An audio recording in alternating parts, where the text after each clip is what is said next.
The Jester Radio Podcast. And we live. What's happening, guys? Welcome to Jester Radio. Bro, thank you, Owen. Thank you so much for coming on. No, it's my pleasure to be here. Just to introduce myself, my name is Owen and I'm a registered dietitian and online coach. Graduated in 2014, and then ever since then I've been coaching. But even prior to that, in 2009, I started my health and fitness journey, and that's where I really got the passion to pursue a career in this industry. Okay. I'm going to ask you just to roll in a little bit closer, All just right, to get into that mic, because you can hear them, and the closer I am, the better the audio is. Yeah. Okay, cool. So you say, registered dietitian. So why did you get into studying dietetics in particular? Well, at first, I had a passion for nutrition alone, and I didn't really know what it entailed at first, but I always had an interest in sports nutrition. So that's what I wanted to pursue. But when I studied dietetics, I soon realized that it was more therapeutic. So it was working in hospitals, dealing with patients like that. But that gave me a good foundation for sports nutrition. Okay. It was all the understanding of like advanced human physiology, biochemistry, understanding all of those subjects. It put a foot forward for like advanced nutritional knowledge. And that's what I feel like a lot of the people in the industry lack, is they don't have those fundamentals, those prerequisites of nutrition. Yeah. A lot of these courses, however, even though, let's say, you study a nutrition diploma, you look at it and some of the stuff is not exactly what you're going to be prescribing to your clients. And I'm sure you experienced that with your dietetic studying as well. Yeah, I know for sure. I feel like weight loss and muscle gain, it's actually quite basic with your calories, your macronutrients, but it just doesn't go into depth with the advanced side of things, like understanding how absorption, digestion of different foods like affects performance and like things like that. Yeah. I think if you think about, let's say, ketosis, being in ketosis can improve people's epilepsy. Yes, so if they are experiencing epileptic fits, being in ketosis will help prevent that. Whereas with bodybuilding, it's not really a scientific approach to make you healthier. It's more just to, improve your effort, your muscle growth, and it's not really to help you, with the bodily issue that you have. That's for sure. You'll definitely lose weight with on a ketogenic diet because of the premise of it being in a calorie deficit, but it's got no real benefit over balance, like sustainable eating. That's where I come from. Is I'm very big on sustainability and variety within a diet, and that's where we'll touch on now when we speak about how to avoid a rebound after a show and my understanding of how to prevent that, especially what I do with my clients, and also it may help other coaches out there aid in their coaching ability to help prevent these rebounds, because it's just all over the industry. You see it all over social media. These girls, especially girls, it's like mostly in the females, they prep for a show, and then a couple months after the show, they've just catapulted out of everything, and they've gained like a huge amount of weight, and they just don't know what to do, how to control their weight going forward. Yeah, I mean, you've obviously experienced that. I mean, Charisse lost a ton of weight. Yeah. And how, because you've obviously witnessed firsthand with being in a relationship with someone, as opposed to like coaching a client, and then, the struggle of a rebound is different when you don't know them every single day and see them every single day. Whereas, Charisse, you've been with her every single step of the way. So how does that, how have you seen more the psychological nature of, handling a rebound after losing quite a significant amount of weight? This is a slightly different case as well, because she suffers with mental health problems. So she often gets into situations of bad mental health where she can't really control her eating, but in terms of like dietary adherence and knowledge, we can always structure things together to make dieting like a healthy and happy place, rather than something that's just so restrictive and puts people into a negative headspace. Like when people think of a diet, it's always, okay, you must eat this, and you'll lose weight. And over time, they build such a poor relationship with food. And that sort of ties in with why people rebound after a show. It's that poor relationship and that lack of nutritional education that sets people up for failure after a show. Yeah. Well, I mean, there was a study, it was 95% of people that start a diet don't continue it for the rest of their life and continue to, keep off the weight that they've lost. That's for sure. It's just there's no sustainability, and that's where, like, a lot of coaches, I feel like they need to educate their clients on a greater level, teach them proper nutritional principles, how to count calories, how to count or how to track their macronutrients, but more specifically, just the ability to eat a variety of foods rather than just stick to hake and broccoli or chicken and broccoli. Like with my clients, I'll always give them multiple options per meal. So like, let's say for lunch, they may have like healthy wraps, healthy burgers, where they're not like junk food. It's still low GI, healthy and sustainable options, but it's more enjoyable and more palatable. And that's what's going to set you up for more success in the future, because you aren't going to eat chicken and broccoli and rice or sweet potato for every day of your life going forward. You're going to fall off track over time. Yeah. And if you're eating burgers and wraps and you can put that into plans, then maybe 6 months, 10 months from now, you're still quite happy eating those foods. And that's why I wanted to speak about the whole how to avoid a rebound. And I rather want to touch on why people rebound after the show is these people follow these extreme hypercaloric diets. And what I mean by that is just the calories are extremely low. Like in an ideal situation, when you're prepping for a show, your calorie deficit shouldn't be greater than 30%. So for an example of a hypercaloric diet is a female of 60 kgs dieting on less than 1,000 calories. And what occurs over time is you get what's called metabolic adaptation. So your metabolism slows down, and within dieting on so few calories, you lose a lot of muscle mass. And then when you finished your prep, you've got this very slow metabolism, and you've got, like, I'm not going to say hardly any muscle mass, but you may have lost between 15 to 30% of your lean tissue, just depending on how severe and how long your prep was. Whereas if you do a more sustainable approach, dieting on higher calories, you can preserve more muscle tissue. And so you lose less muscle during your prep. You've got a much better relationship with food. And then when you come out of that prep, it's much easier to get back to where you were before in terms of like your muscularity and your relationship with food. And you would also obviously then need to, diet down for a longer period of time because you're in less of a deficit. That's the thing, is you've got two sides to the story. There's a healthier prep, and then you've got your unhealthy prep.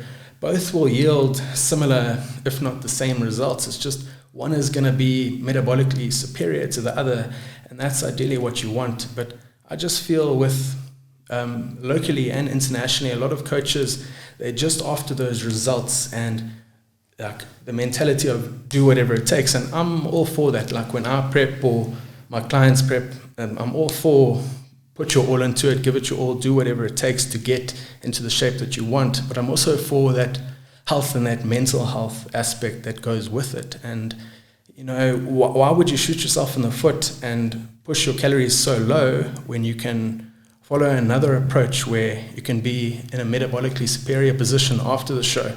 So it's almost like you've got your shortcut and you've got your long route, and everyone just wants to take their shortcut. But in the long run, taking the longer, more sustainable route is actually going to be sustainable in the future, because that shortcut is just going to lead, you're not going to learn anything, so you're going to have poor nutritional education. Your diet is nutritionally inadequate, so it's going to lack certain micronutrients. I've often seen females' diets that have little to no fats, and fats have a huge role to play in hormonal production. A lot of women end up with amenorrhea, so that's the lack they lose their period, and then that takes months to get back. Whereas if you diet sustainably, you may lose your period, but it's going to be easier to get those hormonal functions and those biological processes back into working order after a show. Yeah. There's another thing I want to touch on is competing is unhealthy. All of these challenges are very unhealthy, and that's why after a show as well, you need to, whether you diet sustainably or unsustainably, your body needs to get, I don't like to personify the body because it's not really a person per se, but you want to get back to a situation where, sorry, I lost my train of thought. Sorry, can you No stress. Don't worry. Okay. Yeah, so basically, would you, like, if you had to say someone that basically, has been following a rigid plan, how would you say, like, someone that's been obviously prepping for a show and someone that's been prepping with you, obviously you're going to do it in a sustainable manner. You're going to be making sure that, they're not losing maybe like 3 kilograms a week, because you don't want that. How would you, after a show, combat rebound and make sure that people, like, do they go back on their prep diet? How do you handle, avoiding a rebound? So with myself, because I have a sustainable approach up front, and also there's a lot of nutrition education. So if a client understands how to track calories, how to manipulate and substitute foods into their plan, and if they have sort of a lot of variety within their plan, after the show, that's where I was going with that, is whether you diet sustainably or unsustainably, your body needs to regain a certain amount of body fat, because with all your visceral fat stores and your subcutaneous fat stores, there's a level at which, like, you would draw the line with healthy and unhealthy, and they need to get back to that level. The problem is people who diet unsustainably, they can't control their food intake after a show, and they just go on this huge binge. Whereas if you diet sustainably, you want to get back to that level. So maybe after a show, I would put them in a calorie surplus for maybe 1 or 2 weeks, and then after that you can go back to their new maintenance calories. So for example, maybe a female, her maintenance calories at the beginning of a prep were 2,200, and then after her prep, maybe her new maintenance calories are sitting at about 1,900. So what you would do is, after the show, maybe I would put her on 2,400, 2,500 calories with a lot of enjoyable foods, even some fast foods, to meet those cravings that she's been wanting for the duration of her prep. And then after 2 weeks, once she's gained some body fat back and she's feeling healthy, obviously with her, she'll probably be like, oh, I'm not as lean as what I was previously. But from a physiological standpoint, she'll be a lot healthier because her body fat will be at like what your desired level. Still healthier than vast majority of the population. Yeah. And then after that, that's a point that's very important where you need to get back to controlling your food intake. But from there, you can diet her on about 1,900 or 1,800. So that would be her new maintenance. And then going forward, you would need to recover that lost muscle mass that you lost during her prep. Because whether you diet, if you're in a calorie deficit, you're inevitably going to lose body fat and muscle. And that's what a lot of people don't understand. They think, okay, I'm going to diet, I'm not going to lose any muscle, but if only that were the case, you are definitely going to lose muscle, and you're definitely going to lose body fat as well.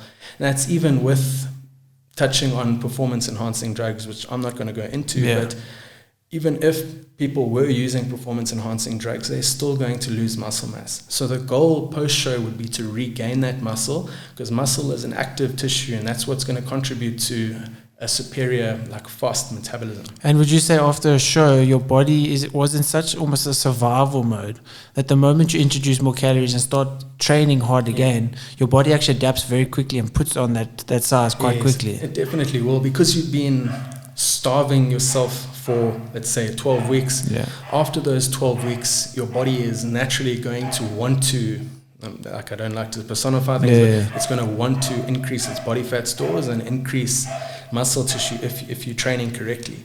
But it's just about regaining that control after a show, and that's where a lot of people come short with their preps, is they just, like, they go to someone who doesn't teach them anything about nutrition. So if they don't have any nutritional knowledge and they're just dieting on these bland, monotonous foods, where do they go after their show? Yeah. Because they are definitely going to go back to their old ways, and then because it's such a mental battle, they're not going to know where to draw the line with food intake, and that's going to spiral out of control. It's maybe going to go on for a few weeks and months, and even like 6 months. They may find themselves a year from now in a very bad headspace.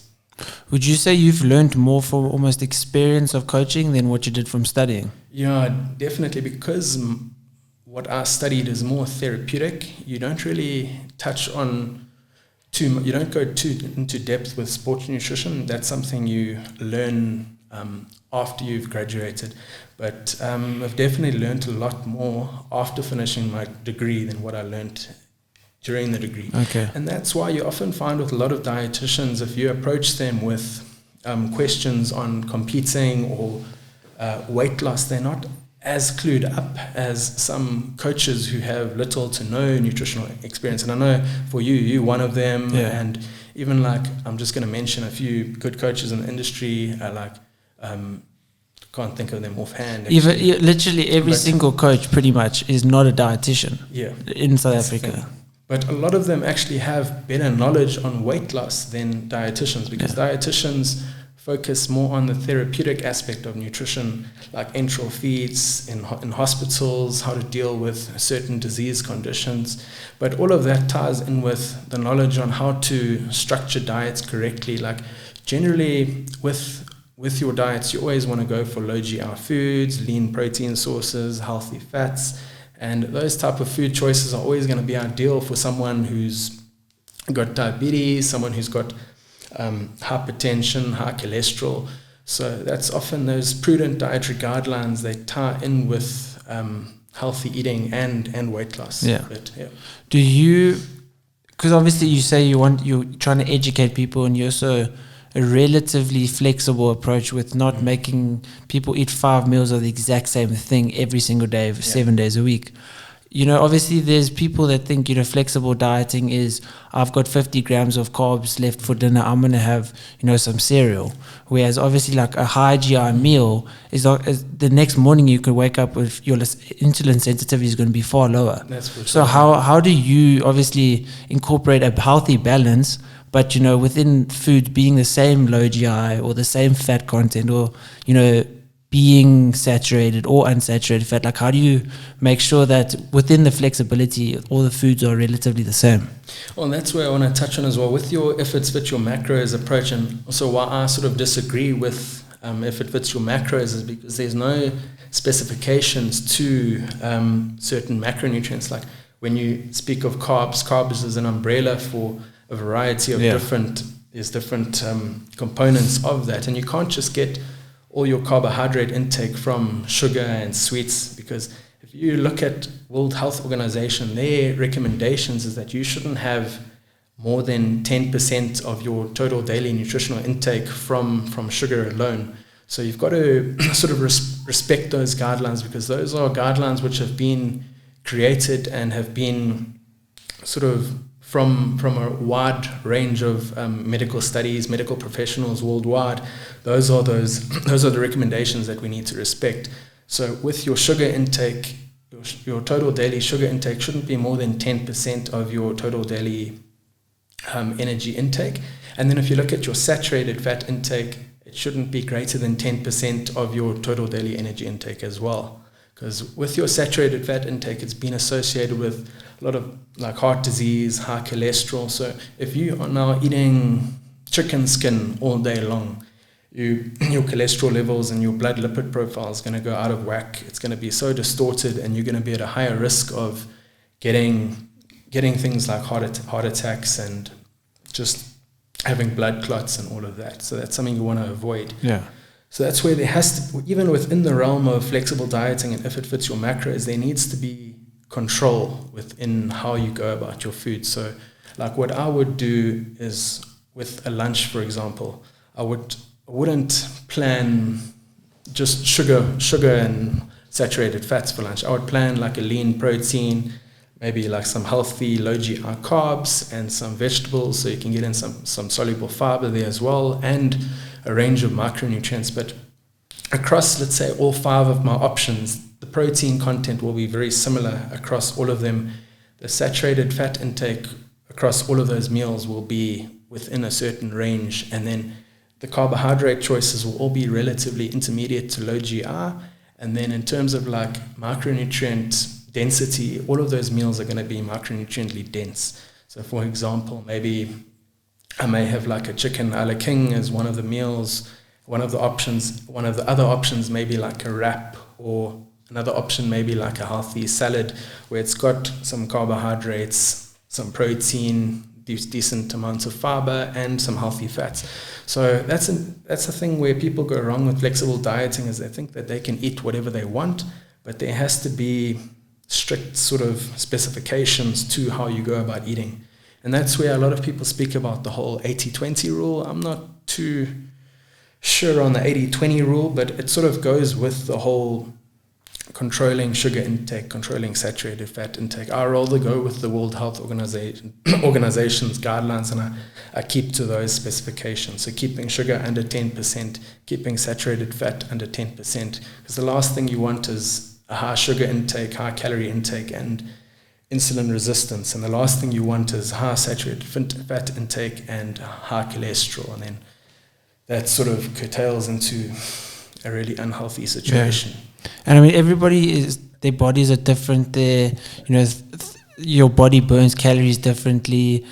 Girls might handle, dairy worse than males. Like everybody's body is different. So how do you believe in like trying different things with different people? Because it's impossible to know exactly what's going to work for every person. And obviously it takes a little bit of, experience, obviously, and learning. Like a person that looks similar to this with this and this and that with the same factors need this to happen, and this, like how do you structure your plans according to the person and according to their goals? Okay, in terms of like physiological appearance, we're all sort of like identical to an extent, except people have different intolerances, different food likes, different food dislikes. And going back to the intolerances, that's where you have to really look at things. Maybe someone's intolerant to gluten or intolerant to lactose.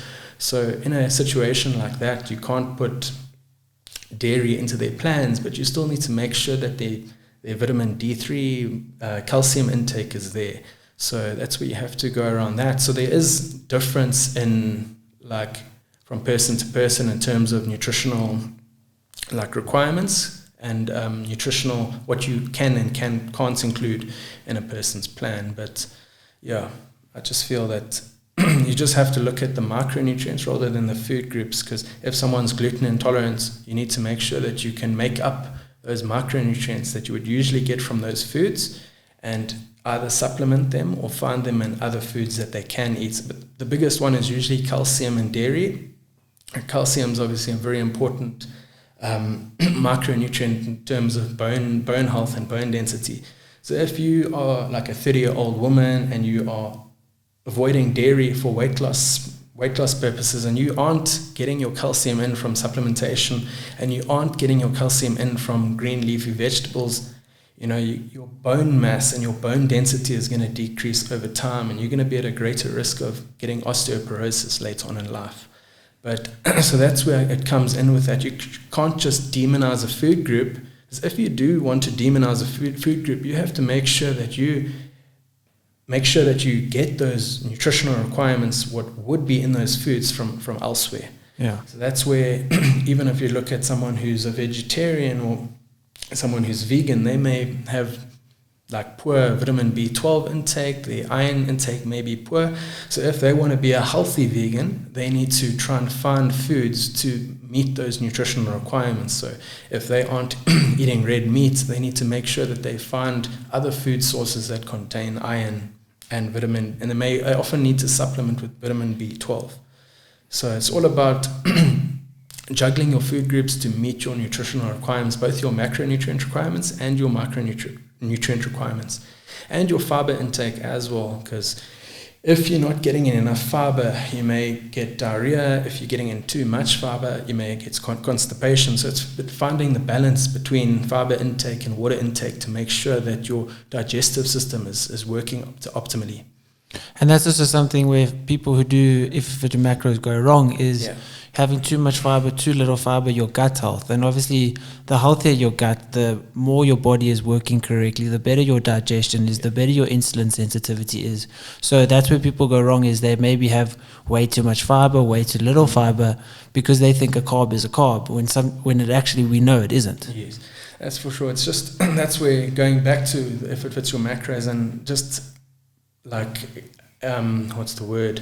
Just to exaggerate on the whole point of the specifications within, there's no specifications within an if it fits your macros plan. And that's where, like, if people do want to do if it fits your macros, you should have another list with it of specifications that you need to follow. Like I said, the sugar, the saturated fat, and also the fiber intake. You can also include like the protein intake, and even possibly a split between low GI food intake as well, like the low GI carbohydrates versus your high GI carbohydrates. You being a dietitian, obviously people can take your word for, being you're a professional and you've studied exactly, nutrition. So everyone asks the question, can you have carbs in the evening? Can you have carbs? When's the best time to have carbs? And obviously we've kind of come to a stage where we kind of see it's not exactly the timing, as long as, your carbs are around your workout and it's not exorbitant amounts of carbs. Yeah. So what's your take on like carb timing? And in terms of like sports performance and performance in the gym, carbohydrates have a very important role to play. But in terms of like timing, there's no real best time to have carbohydrates. I just find that splitting up your carbohydrates so you don't get huge spikes in your blood sugar levels is best. So for a male it would usually be like no more than 60 grams of carbs a meal. So if you're having like 200 grams of carbs a meal, it's probably going to cause some indigestion, and you're also going to maybe get a spike in your blood sugar levels. So you want to keep sort of blood sugar levels stable when you want to perform well in the gym. Yeah. But you can eat carbs at night. As long as you're in a calorie deficit, you're still going to lose weight. But then comes the point of if you are pre-diabetic or you do have insulin resistance, you will do better on a lower carb plan, and that's just how it's going to be. Do you enjoy working with people and doing like a keto type plan? I've never really done a keto plan with a normal person wanting to lose weight. I've done it with a few epileptics in the past, and their incidence of seizures drops quite dramatically. But in terms of like weight loss, unless a client begs me, I won't really put them on a ketogenic diet. I do enjoy using like low carbohydrate plans because I do feel that it will improve your insulin sensitivity, and your insulin sensitivity is an important component of nutrient delivery to muscle tissue and just overall performance. So if you can enhance your insulin sensitivity, your muscle development, your recovery, your nutrient partitioning will all be a lot greater. So insulin sensitivity is like a topic for another day, but it's something which is so important within the realm of bodybuilding and also just physique recomposition. You were talking about, obviously getting in the correct micronutrients and everything. And you obviously, I assume, are a big advocate for things that do increase your insulin sensitivity, like cinnamon extract, or even just putting cinnamon on your food and alpha lipoic acid. Like obviously, we can't get these type of things other than like cinnamon from our food. And these are micronutrients do need to be supplemented because, like as you say, if a vegan isn't eating red meat, their iron levels aren't correct, and micronutrients are almost just as important as macronutrients. Yeah, no, for sure. That's the thing. If you're not getting them in from food, you need to find. First priority would be to be finding that micronutrient from food. If you find that you're not getting enough of that micronutrient from food, then you would turn to supplementation. And in terms of insulin sensitivity, there's also like berberine, which is a very powerful insulin resistance drug. It's almost on par with glucophage. So that's something I often use with my both lifestyle clients and athletes to enhance their insulin sensitivity. So something like Antagalin, but berberine's another plant extract, which is very powerful. So is it stronger than Antagalin, do you think, in your experience? It's definitely, I know according to research, it's the most powerful sort of herbal supplement to use that's on par with your glucophage, your metformin that is used in type 2 diabetics. And then with your berberine, it also doesn't really have the side effects that glucophage does. So that's something I always advocate within my plans, probably for the last 2 years, ever since it gained popularity. I've been including that in my plans. What is the side effects from like glucophage? Glucophage, you can get lactic acidosis, so a buildup of lactate in your blood. So that's something, it's very rare, but it's something that can occur. But in terms of like using glucophage, there's a lot of other side effects. It may impair renal function. There's a whole list that's obviously dependent from person to person, but with your berberine, from what I've seen, it's not very. A list of side effects is not too great. It's quite low. Okay. Well, we were talking about keto diets, normal diets that incorporate carbs, and there's actually studies that show that regardless of the diet, the adherence is the same. So there's people that even if you're not having carbs, and maybe obviously people have a great emotional attachment to carbs. Yeah. Even when you have carbs in a person's diet or don't have carbs in a person's diet, the adherence is the same.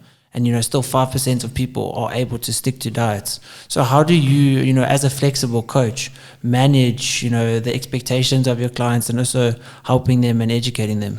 Well, it comes down to another important aspect. You have to sort of explain to a client why carbohydrates shouldn't be demonized, because I know that a lot of people demonize carbs because they may go on a ketogenic diet for 5-7 days, and then they weigh themselves and they see that they are down by like maybe 2 or 3 kgs, and they think it's absolutely magic. But in reality, all that's happening is that your body is breaking down stored glycogen, and glycogen contains it's about 3 grams of water to 1 part glycogen. I can't remember the exact figure. But if you're losing glycogen, you're losing a lot of water mass as well. So that's what's going to happen is you're losing a lot of water and your weight's going to come down. And then when you reintroduce carbs, you all of a sudden see your weight spiked, and then all of a sudden you start pointing fingers at carbohydrates. That's what caused the weight gain. Whereas in reality, it's just a misunderstanding of like basic physiology. Like that's just glycogen storage and glycogen getting lost and then getting replenished. So that's something that I feel within the whole Banting world and the whole ketogenic world for weight loss, that's something that people don't really understand, and that's something that we sort of need to educate people so that they can get a better understanding of why carbohydrates do that. And then with the whole a lot of these people who are overweight, they have like type 2 diabetes, and they suffer from insulin resistance. And naturally, if they're having a high amount of carbohydrates, they're going to struggle to lose weight. So then once again, they start demonizing carbohydrates. But in a normal, healthy person wanting to lose weight, carbs are not your enemy. You can always include them, and they're going to be beneficial. They're going to make you feel like the strength in the gym, because you're going to have full muscle glycogen, that's a nice energy reserve. So that's pretty much it with And also, but obviously sometimes the closer you get to a show, the less carbs that you've got to have, and then you have got to increase your fat to obviously keep the hormone production and everything going. And that's also the difficulty that people get when they rebound, because let's say 2 to 3 weeks before show, you've really reduced the amount of carbs that you're having, and in reducing these carbs, you kind of have even more of an emotional attachment to these carbs, because the moment you get told you can't have something, you want that thing so much more. Then at the end of the show, the rebound happens. You're like, oh, but I've done the show. I don't really have an actual reason to be as strict as I was before. I can enjoy this, I can enjoy that. And then that's obviously, it's a snowball effect, and people experience a lot of weight gain after a show.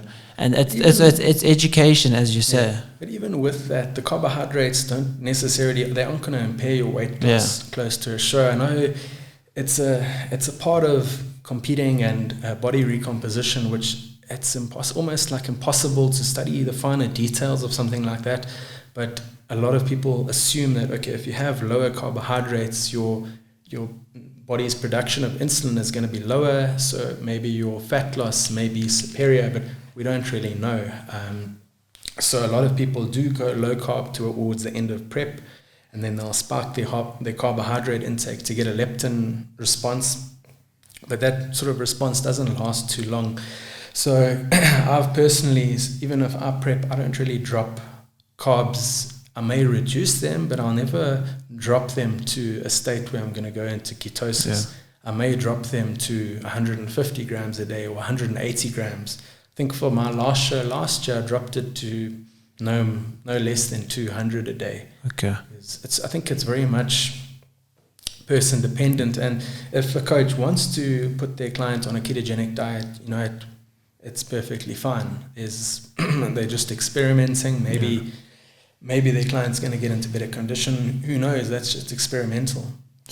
But also, the reason actually most people reduce the amount of carbs leading up to shows is so that the moment they reintroduce a lot of carbs for the carb up before the show, then they get that fullness and the muscle bellies fill up better. Yeah, they get that hyper responsive glycogen storage. So there's that super compensation of glycogen that they call it. But that would be something that you can probably experiment with from 2 weeks out. But ideally, you would want to experiment with that like before the show, so you're not doing it for the first time for the show itself. So you could even do it from, say, 3 or 4 weeks out, have a trial run. But often what happens when an athlete is at that position of contest prep, they're just pushing the boundaries, trying to get leaner and leaner, and they don't want to try and experiment with anything that's going to hamper their fat loss. Yeah. So that's also something that people take into consideration. They don't want to like experiment because they still want to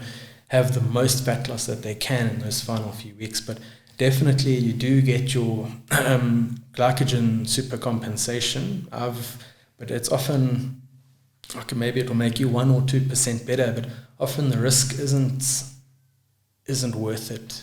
Like in the end, maybe in a professional bodybuilder who's been doing it for years and they sort of understand how their body responds, how quickly they spill with carbohydrates towards a show. But for an average amateur bodybuilder, I don't think it's too necessary to go to those extremes.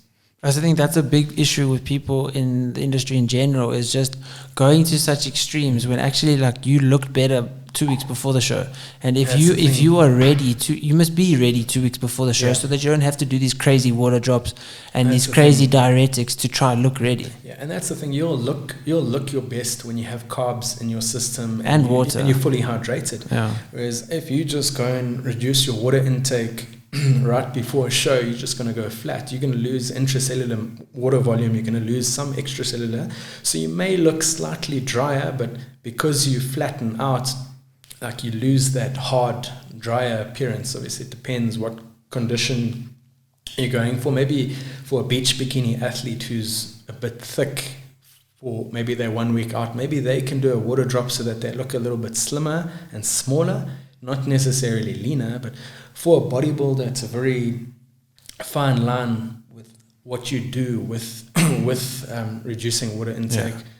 I don't really even think you need to drop water that much. Maybe you can drop it by 10 or 20% at most, because you've also got to look at the health implications of all of these drastic protocols that people follow. Is if you reduce your water intake, you're putting your kidneys under more strain for that period of time, and you've only got one pair of kidneys and you need to look after them. So it's just the health ramifications. You've got to take that into consideration as well. Yeah. And what would you say is, the perfect, because obviously the leaner you are, the less excess water your body is going to be holding. So how, for yourself, what obviously you want to be as low body fat as possible for stage, but for yourself, how would you handle your water, let's say in peak week? In peak week, generally, I would keep everything the same as what I've been doing. And how many liters is that of water about? Probably be about 4 to 5 liters a day, and then you'll keep your sodium exactly the same throughout peak week. And then you may make a manipulation 1 or 2 days out, where maybe before the show you have a spike in sodium. Maybe you have a high sodium meal, and then you could just reduce your water intake slightly if you wanted to, just so that you've got less gastric load. Because you've got to remember, if you drink water, you're going to have this water in your intestines and in your stomach sitting there for a few minutes or an hour or however long it would take, and that's going to give you a bit of bloat. So that's something you also want to avoid, is just preventing that bloat. So maybe before prejudging, you may have like 1 or 1.5 liters of water before prejudging. But I just find a lot of these people, they think, okay, I need to look dry. I'm going to drop water because water is wet. I'm going to drop the water because that's going to make me dry. And then they stop water intake from the day before, and it's just not healthy, and it just doesn't make logical sense to me. Like, why do you do that? Well, most people the following day after the show, once they've started drinking water and eating more, they actually look better. They fill out, that intracellular water returns, that sodium from a cheat meal returns, and all of a sudden they're vascular, they're feeling a lot better. They're probably had too many carbs in their post-show, so they're probably looking a little bit soft from carbohydrates spilling into external or extracellular tissue, but extracellular spaces rather. But generally, they will be looking better after the show than during the show. Yeah. Why are you a coach that, obviously, because there's other coaches that say like you eat this and this and this and you have no options and that's what you stick to? Why are you someone, is it through your own personal growing up and your relationship with food that you take a slightly more flexible approach? I just feel that one option plans, I can understand for like challenges, it's perfectly cool, because if a coach is selling a challenge, they're not selling their like proper service, so they're not going to invest a lot of time into the creation of that diet. So that's perfectly cool. You can follow a once-off diet, but if you are physically coaching someone one-on-one, there's no need for a client sticking to one option. Sure, maybe the adherence may be better, but if you've got multiple options that have exactly the same calorie content, and maybe their macronutrients are almost identical, why can't you substitute those for one another? Especially if they're both low GR, they're both low in saturated fats, the protein content is very similar.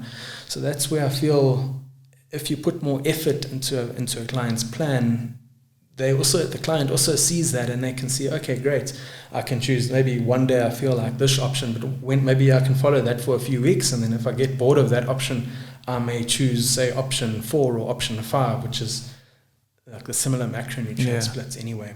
But I'm sure you've seen that for some people, no matter how much effort you put into them and how much flexibility it goes into their plan, some people just cannot stick to a diet. That's for sure. Even if they have a plan with 10 options a meal, that's where it comes down to almost mental coaching in a way. They need to sort of get on top of their mental strength per se. But that's what I feel like within the coaching realm. I feel that coaches they often just try to do everything at once. So they'll handle the training, they'll handle the diet, they'll handle if a client has injuries or mental health, they try to handle all of that at once. But I feel like people need to take advantage of maybe physiotherapists and biokineticists and people like mental health, or rather psychologists and stuff like that, because often, like I myself, I'm not too qualified in psychology. I'm not the greatest with the psychological aspect of coaching, whereas other coaches may be better at that psychological aspect. And I find it's just people try to take on too much, and also the clients they just believe that their coach knows everything about it. Where I would much rather have a client who's struggling to stick to their diet, and I've tried everything, to rather see a psychologist who deals with eating disorders, so maybe they can resolve something there before getting back onto a diet. Yeah. Well, bro, thank you so much for coming on. I really appreciate it, and I know people learned a lot from you. Okay, thanks so much. Really a pleasure. Of course, bro. And thank you guys for listening. Cheers.